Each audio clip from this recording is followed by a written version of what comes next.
Meus amigos, bem-vindos ao canal Memória Esportiva com Marcos Arantes. O assunto da derrota da Copa de 50 já foi apresentado em partes algumas vezes aqui no canal.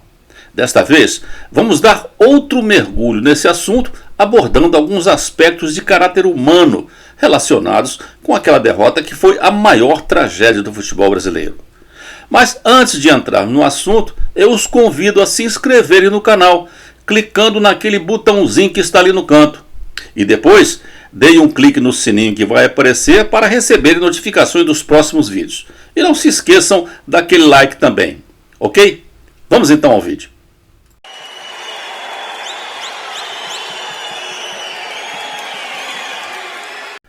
Vamos a uma pequena introdução abordando um pouco da Copa de 50.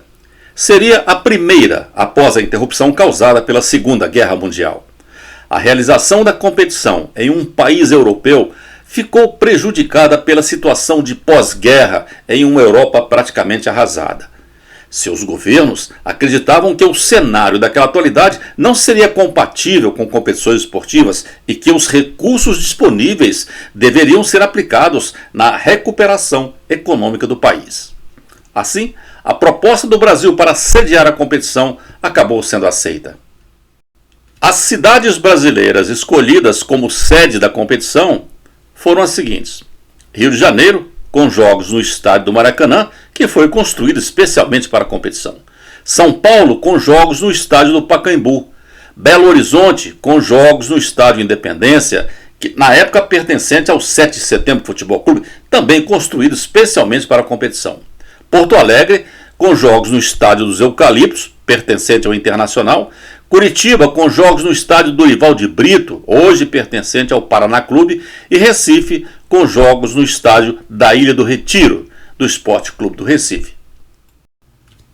Na Copa de 50, os critérios da competição diferiam muito do sistema atual.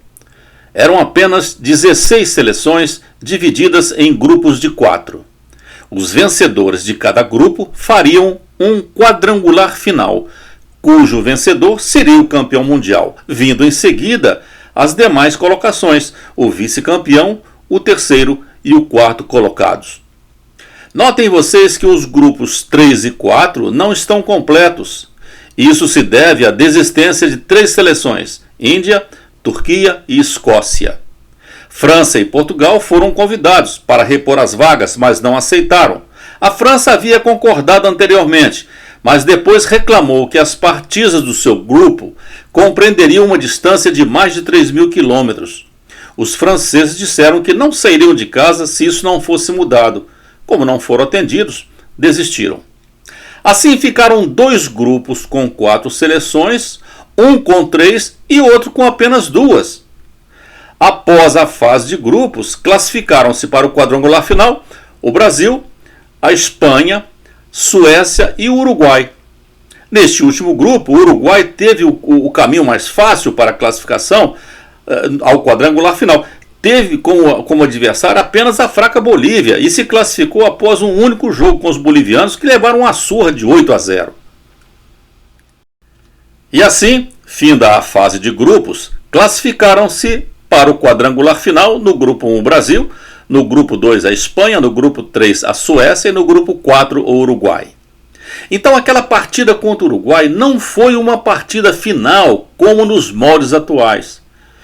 Ela foi o último jogo deste quadrangular final. A seleção brasileira era uma das melhores já formadas no Brasil. Aí está ela, no dia do jogo com o Uruguai.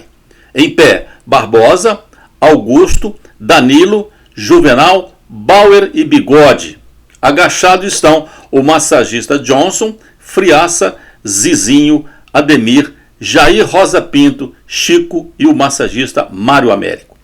O Brasil havia vencido a Suécia e a Espanha por impiedosas goleadas de 7-1 e 6-1, respectivamente.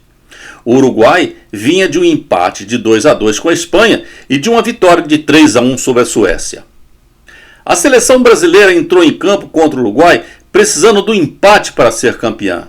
Não passava pela cabeça de ninguém que o Brasil pudesse perder para os uruguaios, dada a superioridade que se evidenciava. Havia no Maracanã cerca de 200 mil torcedores, confiantes em mais uma bela vitória do Brasil, desta vez sobre os uruguaios.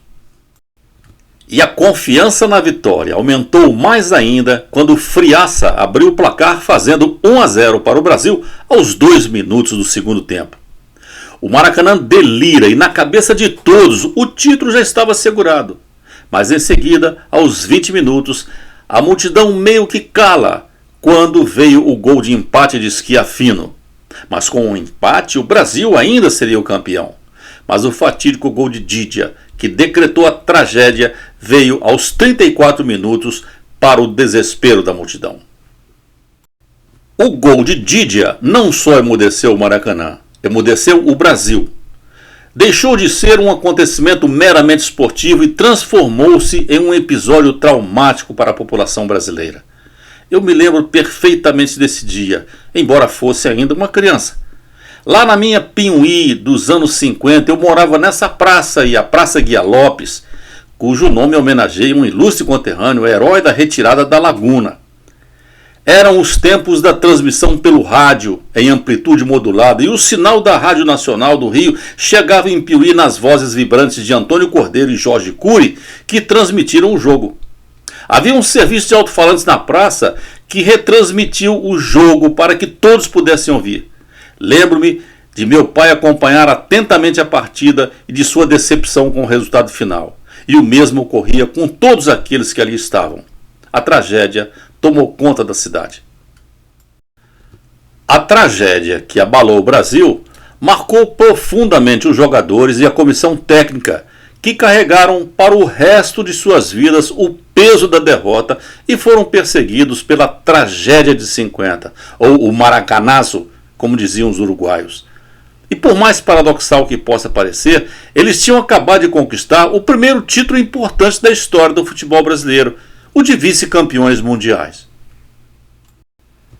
A tragédia marcou tanto a seleção que as camisas brancas com golas e punhos azuis, usadas até 50, foram abandonadas, e na Copa seguinte, a de 54, a seleção passaria a usar a camisa amarela, que perdura até os dias atuais, mudando apenas o modelo de ano para outro.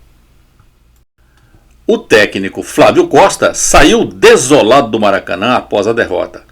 Foi muito cobrado pela derrota e sempre repetia que, abre aspas, nem o general Solano Lopes teve que explicar tanto a derrota para o Brasil na Guerra do Paraguai. Fecha aspas.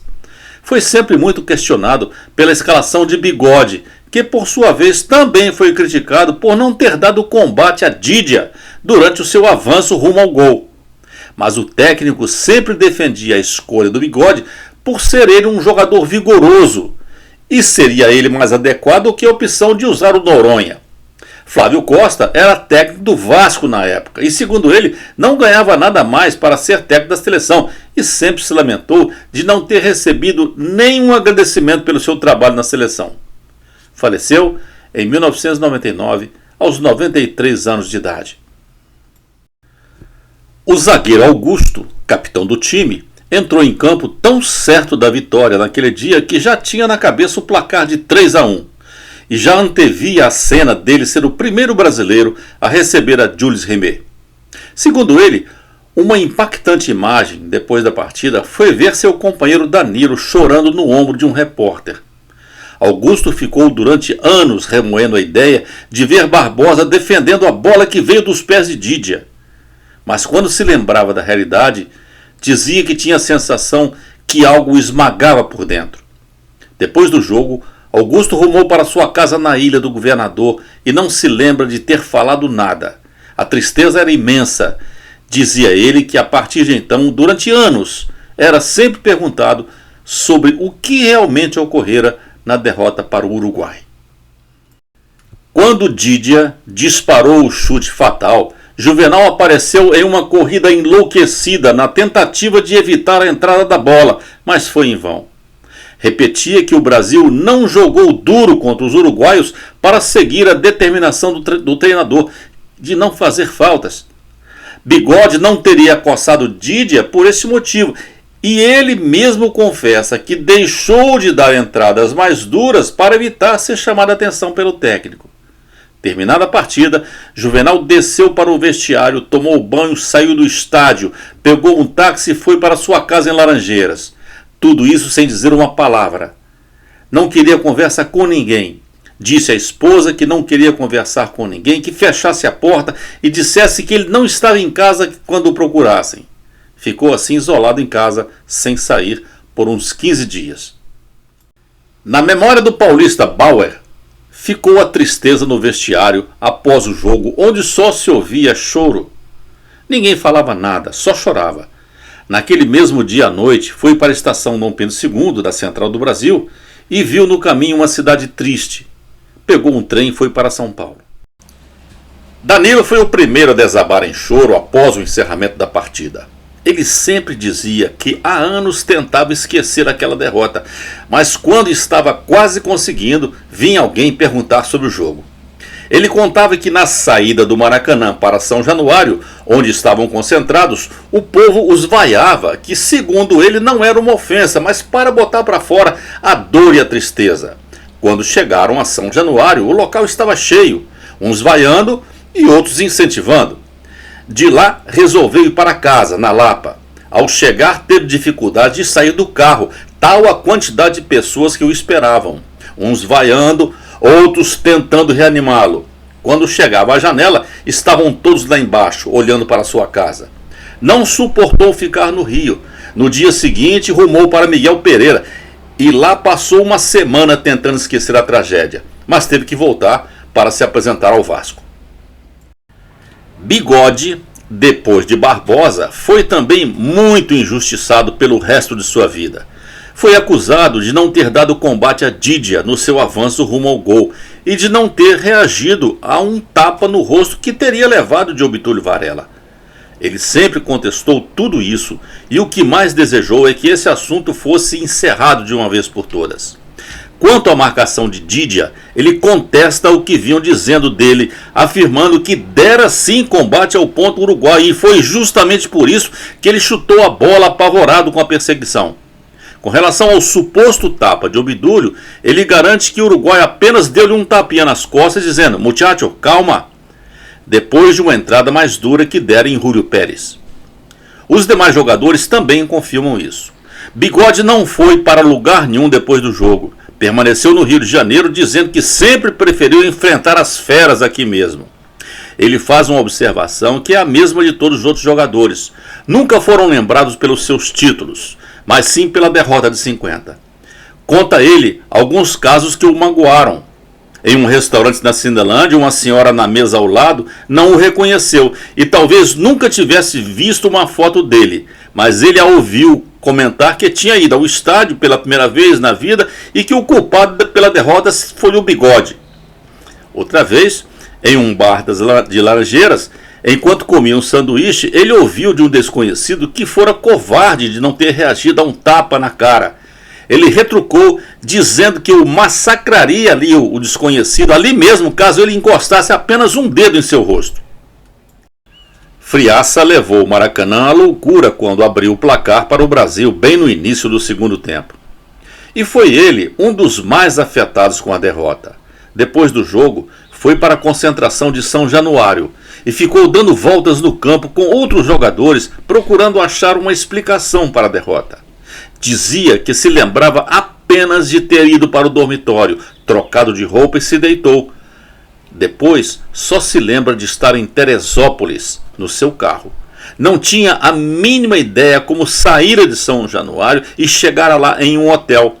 Foi atendido por um médico e somente algum tempo depois recuperou a consciência. A família dele, em Porciúncula, o procurava sem saber do seu rumo.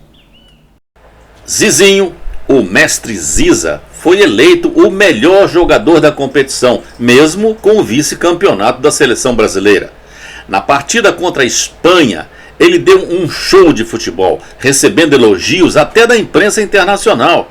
Foi chamado de gênio e até comparado a Leonardo da Vinci em genialidade. No jogo com o Uruguai, também foi considerado o melhor em campo. Mas foi também ele um dos jogadores que ficaram marcados pela tragédia. Chegou a pensar em abandonar o futebol. Durante mais de uma semana não conseguia dormir, tinha pesadelos e pensava que o jogo ainda não tinha começado. Seu clube, o Bangu, quis dar-lhe 15 dias de folga para que ele se recuperasse, mas ele não aceitou, dizendo que se ficasse parado, iria enlouquecer. Ademir foi o artilheiro daquela Copa. Era o mais consagrado centroavante em atividade no país. Teve uma grande oportunidade de empatar o jogo quase no final, mas o gol não saiu. Depois do jogo, foi direto para sua casa, dizendo à sua esposa para arrumar a mala que iriam sair. Ela perguntou para onde iriam e ele respondeu que não sabia. Pegou o carro, encheu o tanque e pegou a rodovia Rio-São Paulo. Quase 2 horas depois, resolveu rumar para Itacuruçá. Procurou um hotel quando já era quase meia-noite. Quando o empregado do hotel o reconheceu, ele disse que pagaria o dobro se ele dissesse que ele não estaria no hotel. Mas não adiantou. Na manhã seguinte, a porta do hotel estava cheia de gente. Foi aí que apareceu um vascaíno que o levou para uma casa que ele tinha lá em Itacuruçá. E ele lá ficou por 20 dias escondido. Depois de 3 dias, mandou buscar Barbosa para ficar com ele. Jair foi outro que também quase marcou os 45 minutos do segundo tempo. Friaça cobrou o escanteio, ele saltou para cabecear, mas a bola passou raspando o seu cabelo. Ele dizia que se fosse Baltazar que estivesse jogando no seu lugar, teria feito o gol, exímio cabeceador que era. Chorou no final do jogo e foi para sua casa em Madureira. De lá, seguiu para sua terra natal em Barra Mansa com seus pais e seus irmãos que o confortaram.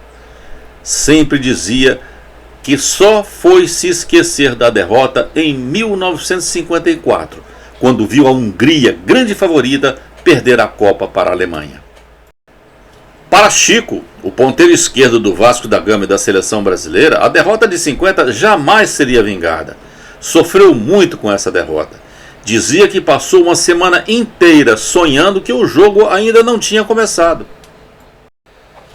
Deixei para falar no final daqueles que considero personagens notáveis do jogo, cada um por um motivo diferente e antagônico: o goleiro Barbosa e o uruguaio Obdur Varela. O brasileiro pela injustiça e pelo sofrimento de ter carregado pelo resto de sua vida uma culpa que não teve, a falha no gol de Didia. O uruguaio pela raça, determinação e pela liderança que foram fundamentais para conduzirem a seleção uruguaia à vitória.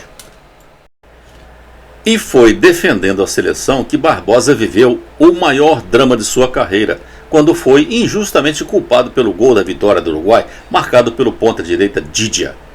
Amargurado, Barbosa carregou essa culpa pelo resto de sua vida. Anos mais tarde, ele repetia sempre, abre aspas, a maior pena no Brasil é de 30 anos, e eu já estou cumprindo a minha há quase 50 anos sem ter tido culpa de nada, fecha aspas. A respeito dele, assim escreveu certa vez o cronista Armando Nogueira, abre aspas, certamente a criatura mais injustiçada da história do futebol.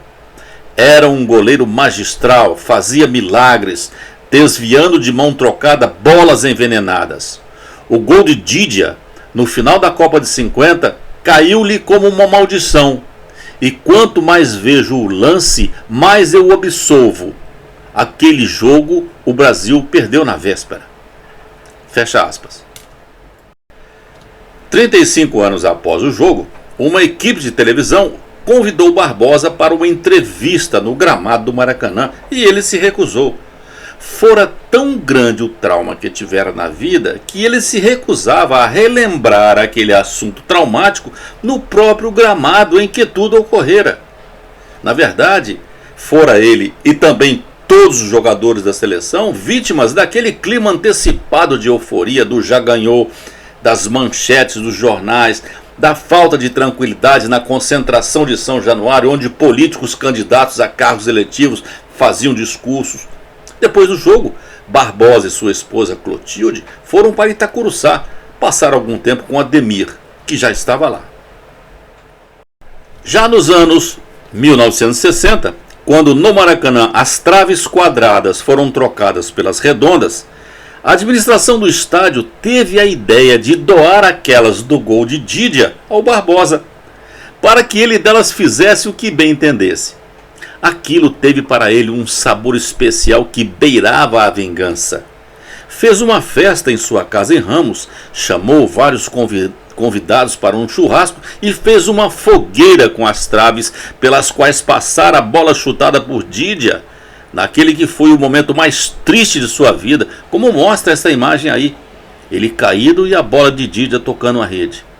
Ele olhava absorto as traves em chamas e aquele fogo que as devorava também contribuía para apagar aquela imagem em sua mente, pois elas não existiriam mais e traves novas e com um novo formato estariam no Maracanã dali por diante.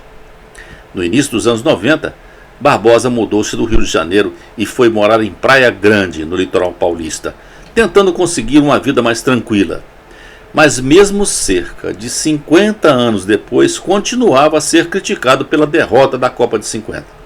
Este grande goleiro do Vasco e da seleção brasileira faleceu no dia 7 de abril de 2000, devido a uma parada cardiorrespiratória após complicação de um AVC. Foi sepultado no cemitério Morada da Grande Planície, em Praia Grande, São Paulo. A garra e a determinação uruguaia de vencer o jogo teve um nome: Obdúlio Varela, capitão da seleção uruguaia, que aí aparece com o também capitão Augusto no início do jogo. Eu cresci ouvindo comentários sobre ele.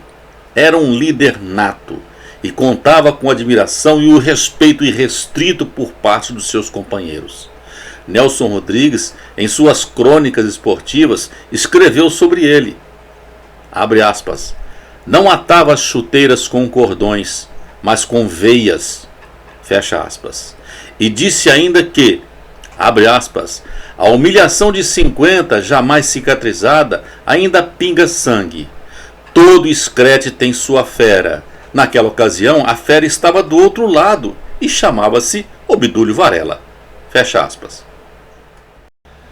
Foi ele o grande nome da conquista uruguaia. Antes do jogo, diante da euforia e da certeza dos brasileiros sobre a conquista do título, ele levou para o vestiário um jornal carioca, que já estampava na manchete o Brasil como campeão do mundo, e mostrando o jornal aos seus companheiros, procurou despertar neles a garra em busca da vitória. E durante todo o jogo, Obdúlio dava gritos de incentivo aos companheiros e comandava as ações em campo. Após o gol de Friaça, pegou a bola, colocou-a debaixo do braço e foi ao juiz reclamar que houve impedimento do atacante brasileiro. Fez isso com um único intuito: esfriar o ânimo dos brasileiros.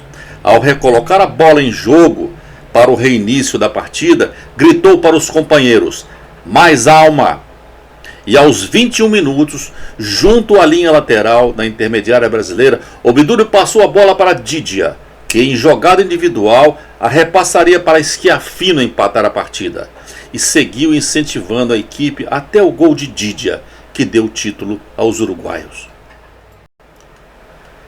E após o jogo acontece o inusitado, que veio de um gesto de grandeza do grande líder. Obdúlio saiu às ruas do Rio de Janeiro ao lado do massagista da seleção uruguaia. Viu um povo triste e amargurado e sentiu de quão importante seria aquela vitória para eles. Condoeu-se mais ainda quando se sentiu culpado por toda aquela amargura que presenciava, e tempos depois esse sentimento aumentou muito ao constatar que não tiveram em seu país um reconhecimento à altura daquele título. Sentou-se à mesa de um bar e anonimamente tornou-se amigo de dezenas de brasileiros que beberam com ele, chorando a derrota.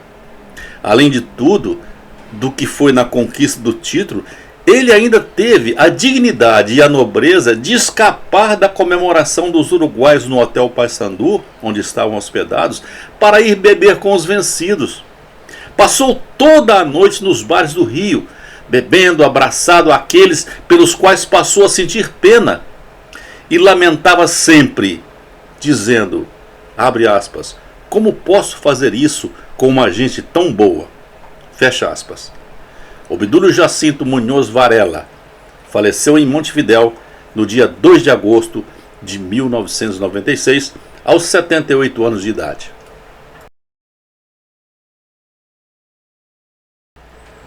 Aquele 16 de julho de 1950 ficou marcado na memória dos brasileiros, e seus protagonistas já não estão mais entre nós. Faleceram todos. Os brasileiros entraram em campo confiantes da vitória com a seguinte formação: Barbosa, Augusto e Juvenal, Bauer, Danilo e Bigode, Friaça, Zizinho, Ademir, Jair e Chico. E os uruguaios entraram com Máspoli, Matias Gonzalez e Terreira, Gambetta, Obdúlio Varela e Rodrigues Andrade, Didia, Julio Pérez, Migues, Schiaffino e Moran. E assim, meus amigos, chegamos ao final de mais um vídeo aqui no canal Memória Esportiva com Marcos Arantes. Nós fizemos um resumo da história do Maracanazo, a tragédia do Maracanã, que foi a perda do título mundial para o Uruguai em 1950. E antes de nos despedirmos, eu lembro que aqueles que ainda não se inscreveram, o botãozinho ainda está ali. Cliquem nele, façam sua inscrição e não se esqueçam depois também de clicarem no sininho para receber notificações dos próximos vídeos. E não se esqueçam daquele like, ok? Continuem também assistindo ao canal, clicando nesses links de vídeos que estão aparecendo aí ou vão aparecer. E não se esqueçam também de visitarem o conteúdo do canal. Lá estão todos os vídeos já publicados aqui até o presente momento. Lá abaixo, na descrição do vídeo, está o link para o acesso ao conteúdo do canal. Muito obrigado pela atenção de todos e até o próximo vídeo.